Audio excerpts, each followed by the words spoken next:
Hi అండి. ఈరోజు వీడియోలో పాలకూరతో ఎంతో టేస్టీగా చేసుకునే పాలకూర ఉర్లికారం చూపించబోతున్నాను.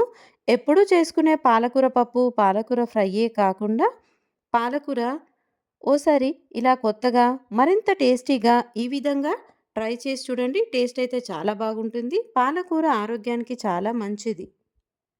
ఈ పాలకూర ఉల్లికారం కోసం ఒక 15 పొట్టు తీసి పెట్టుకున్న ఎల్లుల్లిపాయలు, 15 ఎండుమిరపకాయలు, ఒక 2 మీడియం సైజ్ ఆనియన్స్ ముక్కలుగా కట్ చేసి పక్కన పెట్టుకొని, ఒక స్పూన్ పుట్నాల పప్పు, ఒక స్పూన్ ధనియాలు.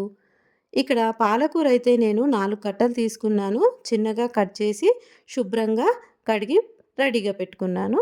ఇప్పుడు స్టవ్ వెలిగించి గిన్నె పెట్టేసి 2 స్పూన్ల ఆయిల్ వేసేసి ఎండుమిరపకాయలు, కట్ చేసి పెట్టుకున్న ఉల్లిపాయలు, ఎల్లుల్లిపాయలు ఉన్నాయి కదా!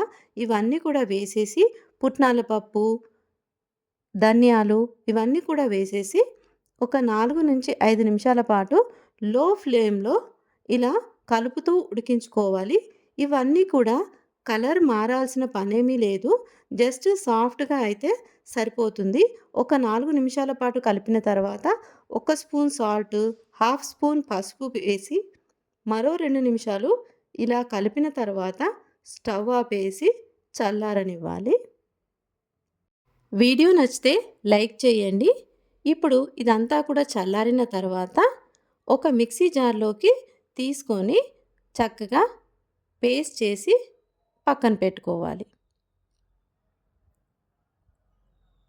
ఇప్పుడు స్టవ్ వెలిగించి అదే గిన్నె పెట్టేసి ఒక 2 స్పూన్స్ ఆయిల్ వేసేసి తాలింపు కోసం శనగపప్పు, ఒక స్పూన్ జీలకర్ర, కొంచెం కరివేపాకు, ఇదైతే ఉల్లాకు. నా దగ్గర ఉల్లాకుండే ఉల్లిపాయలు మొలకలొస్తాయి కదా! అది కుండీలో పెట్టేస్తే చాలా ఫ్రెష్‌గా పెరిగింది. సో, అది కూడా సన్నగా కట్ చేసి వేశాను. మీ దగ్గర ఉల్లాకు లేకపోతే స్కిప్ చేయండి. ఇప్పుడు ఒక హాఫ్ స్పూన్ పసుపు, హాఫ్ స్పూను సాల్ట్ ఇక్కడ తక్కువనే వేస్తున్నాను. ఎందుకంటే ఆల్రెడీ మనం ఉల్లిపాయల్లో వేసుకున్నాం కదా! సో, అందుకని చూసుకొని వేసుకోవాలి. ఇప్పుడు కట్ చేసుకున్న పాలకూరంతా కూడా ఇందులో వేసేసి ఒక 4-5 నిమిషాల పాటు ఇలా కలుపుకోవాలి. ఇలా కలపడం వల్ల వాటర్ అంతా కూడా పాలకూరలోంచి బయటకొస్తూ ఉంటుంది. మూత పెట్టి ఒక 4 నిమిషాలు ఉడికించిన తర్వాత చూడండి వాటర్ అంతా ఎలా వస్తుందో. సో, ఆకుకూరలు తొందరగా అంటుకునే ఛాన్సెస్ ఉంటాయి కాబట్టి మధ్య మధ్యలో ఇలా కలుపుతూ వాటర్ అంతా ఎగిరిపోయే వరకు ఉడికించుకోవాలి. వాటర్ అంతా అయిపోయాయి కదా! ఇప్పుడు మనం గ్రైండ్ చేసుకున్న పేస్ట్ ఉంది కదా! ఉల్లికారం ఇదంతా కూడా పాలకూరలో వేసేసి చక్కగా లో ఫ్లేమ్‌లో స్టవ్ దగ్గరే ఉండి కలుపుకోవాలి. ఇదెందుకంటే పేస్ట్ కదా!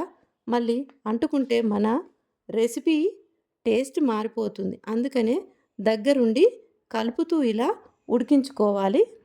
ఇదొక 4-5 నిమిషాల ప్రాసెస్ పడుతుంది ఇంకా. మీకొక రిక్వెస్ట్ అండి. మన వీడియోస్‌ని మీ ఫ్రెండ్స్ అండ్ ఫ్యామిలీ మెంబర్స్‌కి షేర్ చేయండి. మరిన్ని రెసిపీస్ కోసం ప్లీజ్ సబ్స్క్రైబ్ చేయండి. ఇలా లో ఫ్లేమ్‌లో ఇలా కలుపుతుండగానే ఇదంతా కూడా దగ్గర పడుతుంది. ఈ ఉల్లికారం, పాలకూర ఉల్లికారం రైస్‌లోకైతే చాలా బాగుంటుంది. ఇక జొన్న రొట్టెలోకైతే ఇంకా సూపర్‌గా ఉంటుంది. చూడండి ఈ పాలకూర ఉల్లికారం అంతా కూడా ఇలా గిన్నెను వదిలేసి ఇలా ఎలా తిరుగుతుందో చాలా సాఫ్ట్‌గా అయింది కదా! చాలా టేస్టీగా ఉంటుంది. రెసిపీ నచ్చితే ట్రై చేయండి.